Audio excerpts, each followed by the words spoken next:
Hello, everybody. As I said, that I had to go to China, and I promised you that I will be making a video for Chapter 7. I finally made it happen. This Chapter 7 is about management. And I told you so many times that before you're able to manage your company, you need to manage yourself, your life, your daily life, weekly schedule.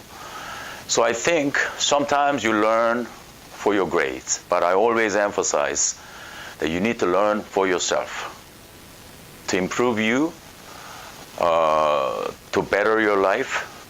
So when you listen to or watch this video, always make sure that you are able to apply these concepts to your real life. That's the only way you could be a better man and make the most of your life. I think management is one of the most important things in your life. I'm asking you today, did you have a plan for today? The planning is the beginning of management. You know, this is kind of definition of management. I think I told you weeks ago, you know, the management skills are needed for everything in your life. You know, you need to manage people relationships, the relationship skills, in addition to your work skills. You know, the management, you see, there are 4 stages. The planning, I'm sorry again. Okay, right here,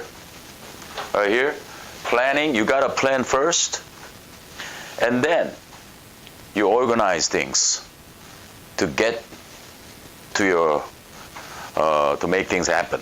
And then you need to lead people together, and then you control the outcomes and see if everything is going well. And these are the 4 stages you need to understand when managing something. So I'm asking you that, do you plan? What kind of plan you have?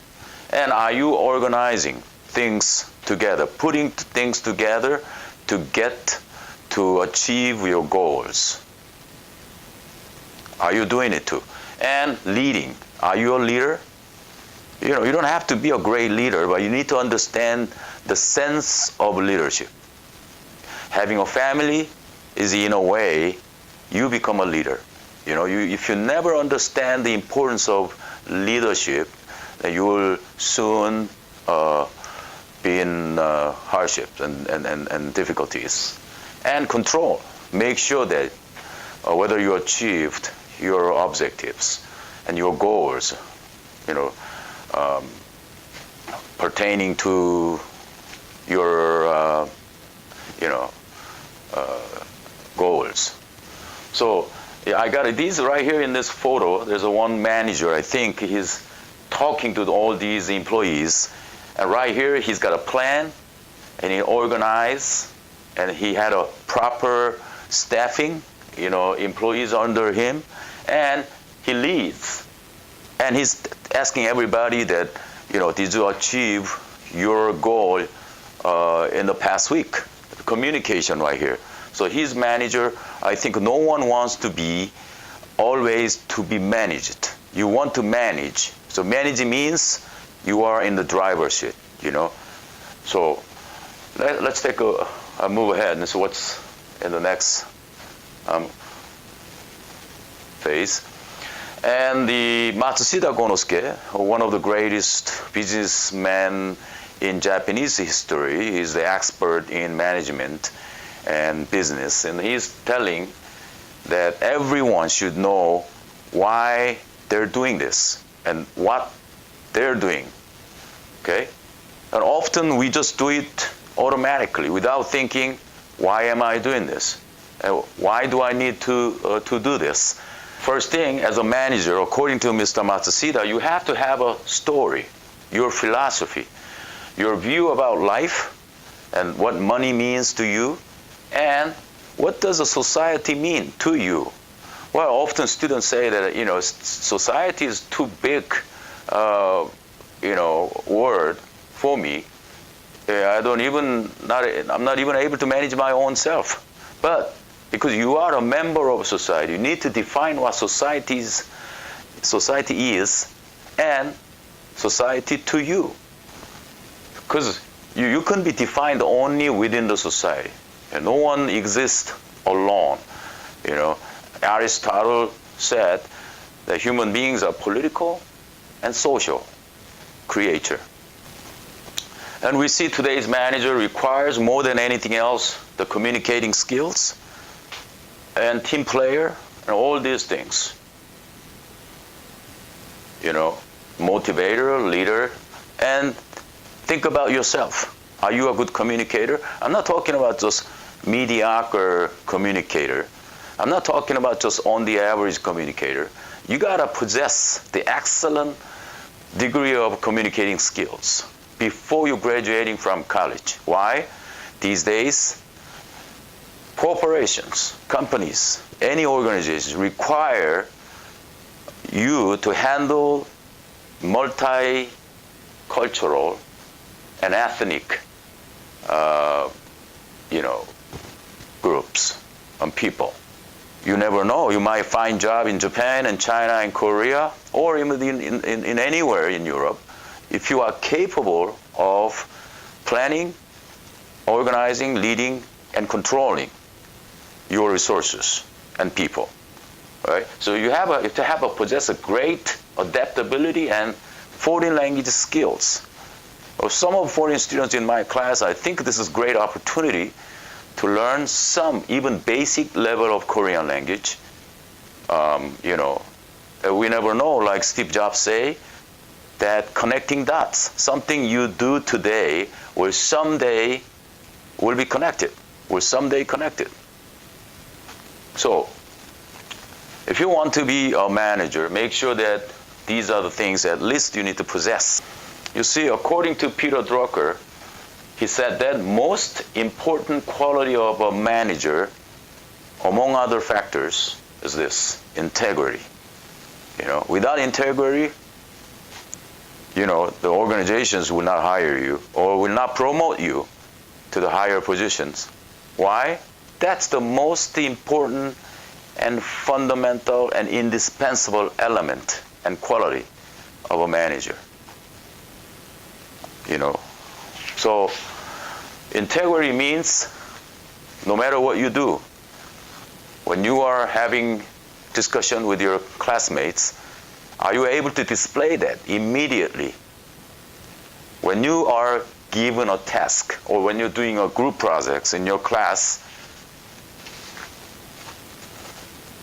do your classmates say that you are a man of integrity? All these schools, Harvard, Stanford, University of Pennsylvania, they produced a large number of CEOs in the global big corporations.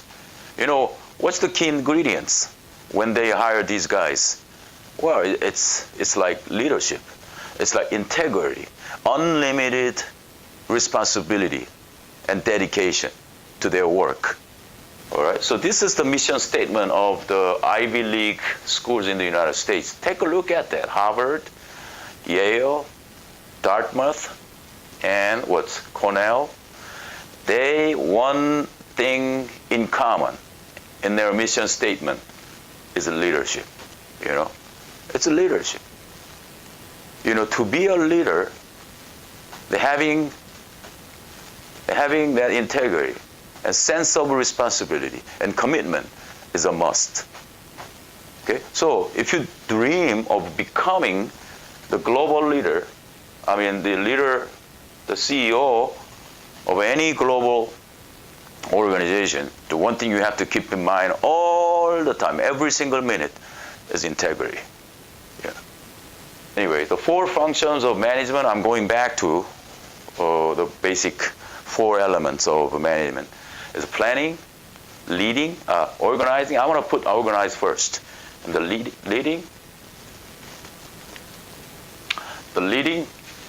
and controlling. Okay? So here, first part is planning, right? To plan, you have to have a big holistic picture first in your hand. So mission statement is like setting a direction. Outlines organization's fundamental purposes, and it's a direction, right? The second thing is long-term goals, the long-term accomplishments an organization wishes to attain. And you need to have, as an individual, what is your long-term goal, right? It could be, and then underneath it, there's a short-term goal, which is your objectives.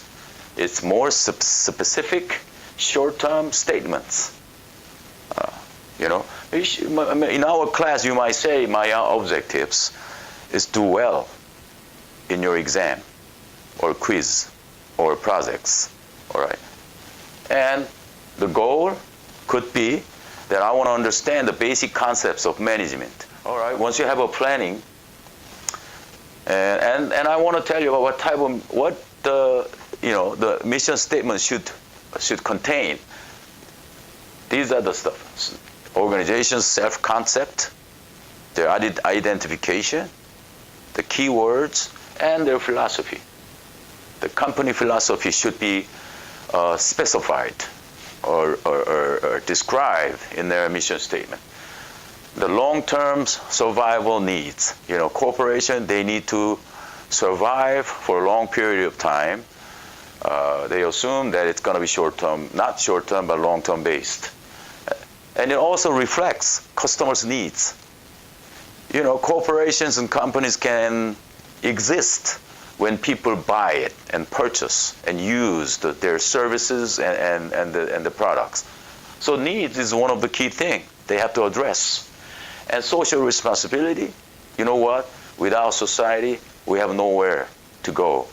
We are all in the society, So you have to assume that mission statements somehow address the issue of social responsibility. And nature of the product or service could be reflected in the mission statement. And when you also make plan, that the planning will give you some idea about these questions. What is the situation now? When you plan, then you will get to know what situation you are under, right? So you conduct a SWOT analysis and analyze the organization's strength, weakness, opportunities, and threats. The strength and weakness is internal. That's it. That's within the company. You define what the company's strength and weaknesses are. But external factors are opportunities and threats. It's environmental issues. The issues of the whole industry. You analyze that. And then, the planning will give you the answer of how can we get to our goal from here, right?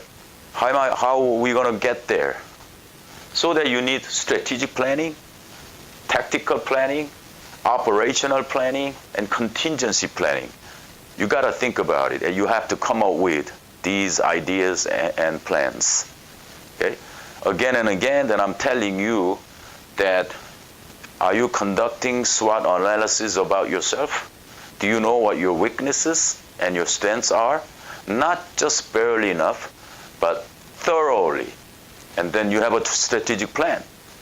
What area you want to get into, right? To do it, what strategies are you adopting, right?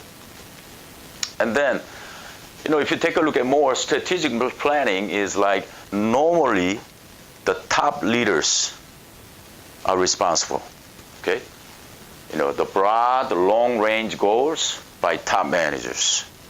And the next tactical planning is more like, identification of a specific and short-range objectives by lower-level managers. Operational planning means that also could be the middle manager's responsibility, setting the work standards and schedules, right, for their operation. That's what operational planning means. And then contingency plan means if something doesn't work well, then you have a secondary idea. In case your original plan doesn't work, then you have another plan ready. Well, strategic planning means sometimes you want to produce different type of products, or you want to penetrate into different geographical region or different countries, changing your product varieties, product lines, or major decisions. It's strategic planning. And then tactical means to do it. What do you need to do? You might allocate more money for research, right? And you might need to hire more people, some expert from different countries. And in the planning division section, you gotta make many decisions. The life is all about making decisions. Life is full of making decisions. So, you find the best choice. What's the best thing?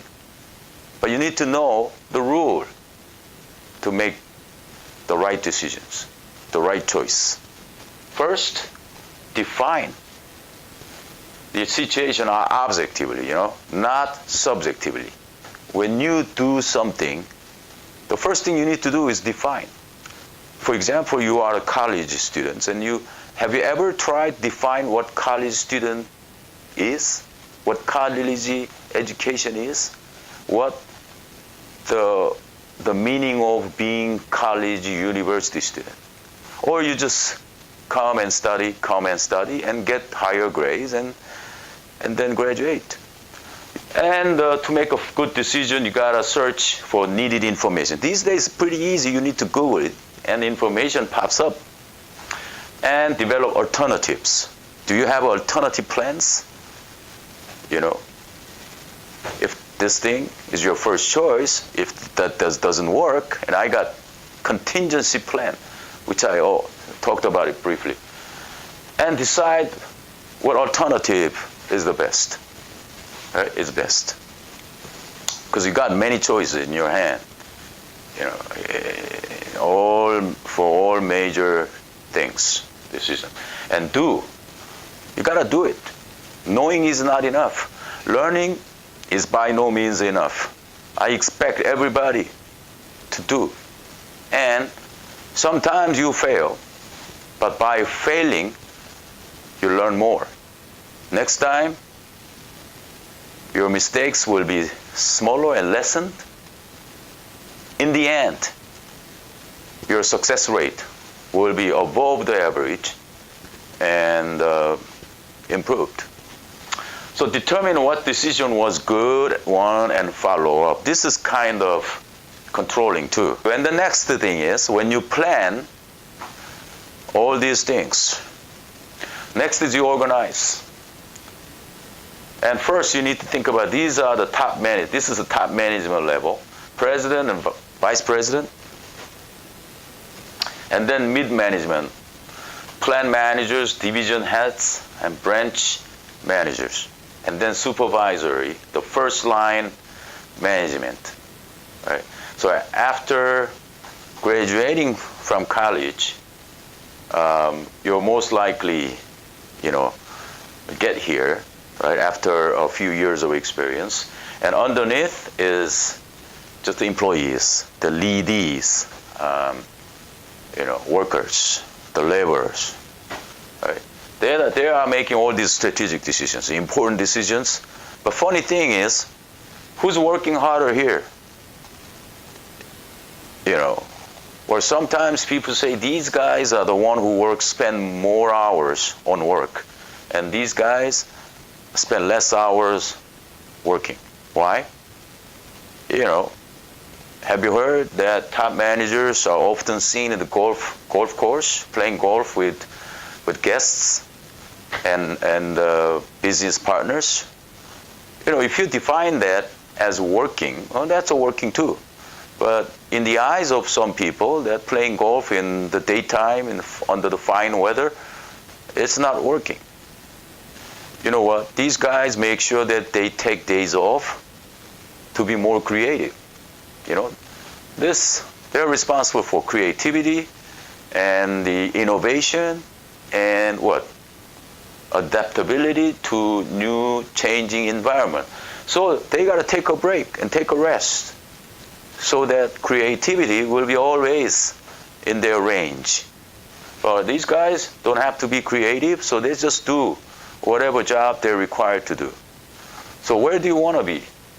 Well, these are the top management guys, CEO. They're like the star leading the whole organization, executive.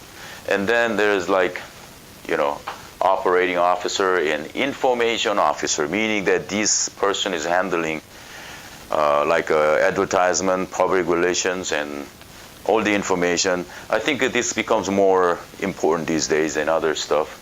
All these things are traditional, and that's relatively new. Management skills, conceptual, human relation skills, and technical skills.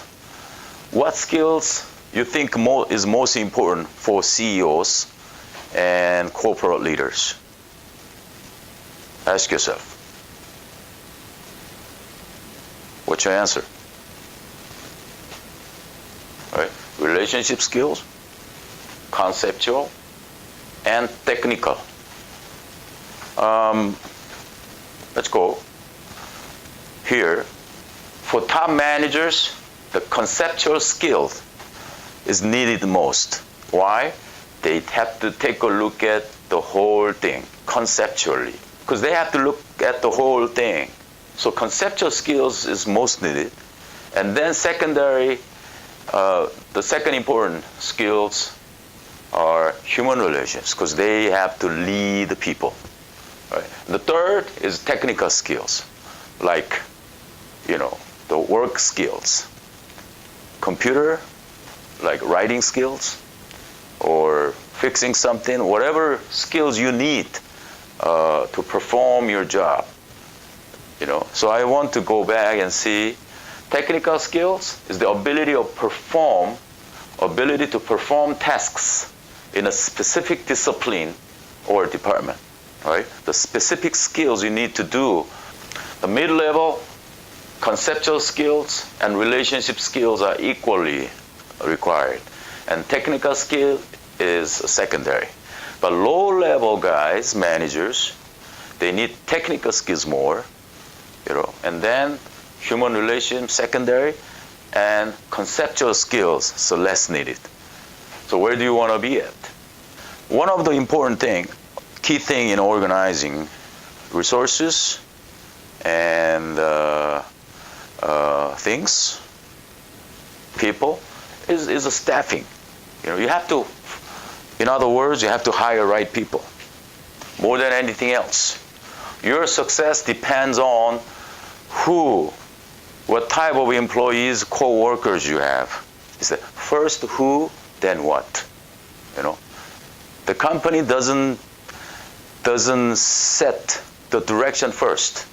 They find the right people first and let them make decisions about which direction they want to head for. So who you're going to be associate yourself or feel closer and actually spend more time, that's a staffing too. Are you doing a right staffing now? You are surrounded by people of integrity, people who are responsible for not only for him or herself, but also for other people who they care. Okay? And the next stage, you plan, organize, and then lead. The leaders, again, you got to have a vision.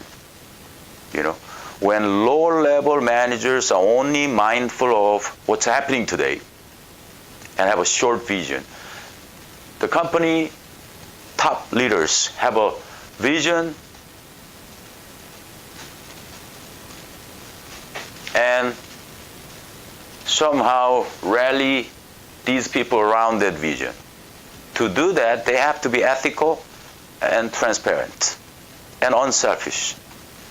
As Inamori Kazuo said, the role of president or CEO is not to make his dream come true personally, but to take good care of their employees, be responsible for their food, their children's education, and welfare of their employees. What a great leadership and humanity he possesses. And as a leader, you need to have insight into people, who to use, where to put that guy for better productivity. Insight. That's the quality you need to also have, to make your life successful. Do you have an insight? Where does that insight come from? Where does it come from? Try hard. Even though you made a mistake, you still move on and correct it and do it again. And read books. Because there's so many books that tell you to increase your insight. And your mentors and friends who are smart. And all these things, and one of the key things is change and innovation. The leader has to be the initiator of innovative life and lead the culture of innovation and change in the company. And I told you in the beginning of the semester that Samsung Group Chairman Lee Gun-hee, in 1993, he said that change everything except your wife and children. That's about 35 years ago, or 36 years ago. I'm sorry, 26 years ago in 1990, 25 years ago in 1993. That's how they committed. Almost 3 decades ago. Are you changing like Samsung did 25 years ago? Some bad habit you have, some, whatever drawbacks you have in the past. Are you changing it? Are you revising it? Are you redoing it relentlessly, continuously? Are you striving for better person? Change and innovation. And then this is a quiz, and I'm going to take a break for 20 seconds after this. This is in Chinese book. What was where does it from? I think it must be the Book of Change, or the Classics of Change, the book, and in it, this is a theory that imagine your full capacity, capability is 100 points. Okay? And, when you find job,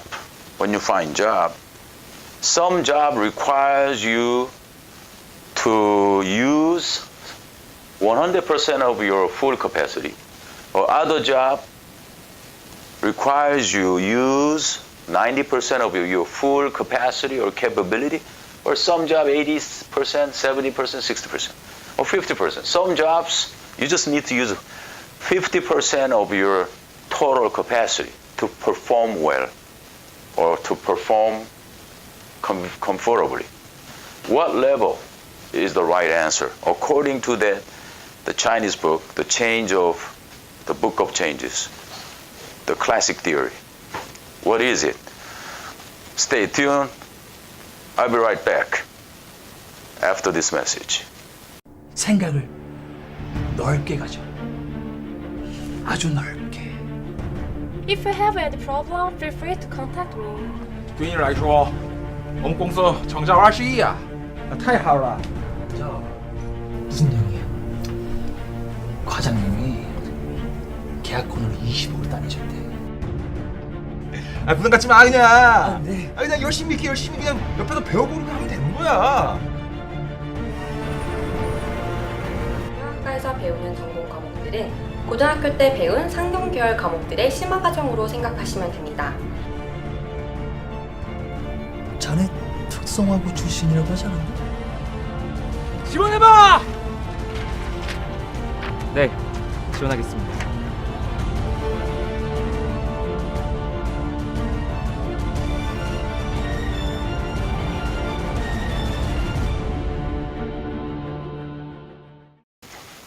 Hello guys, I'm back. So what did you answer? What did you answer? 100? 90, 80, 70, 60, 50. The answer is 70. You know, why 70? Even though you have 100%, you know, you can perform every day with your full capacity or capability, and if you do that, you get burnt. You know, physically and mentally and psychologically, right? And every now and then, you know, you overwork or you work to your full capacity. That's okay. Once in a week or once in a few weeks, or you know, like stay overnight. But if you continue every day, if your job requires you to use your 100% capacity, you will be soon in the hospital or in a hospital bed, or so the key thing is 70. You know, 70 is the nice. You got 30% room, right? You know, you're relaxed. You got 30%, you know, the power behind, and then so that you have a balanced psychologically, physically, you are more stable. You know.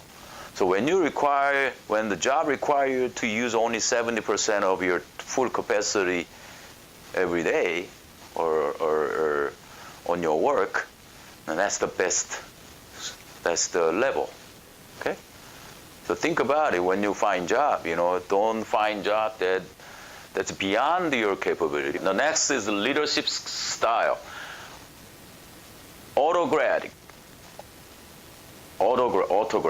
Autocratic leaders, meaning that he's a dictator, right? He's a dictator, like many Korean companies. Traditionally, in the past, the president and chairman, still the case, often in many companies, even though the things have changed. Whatever chairman and president says, the lower level managers has to follow exactly what they say.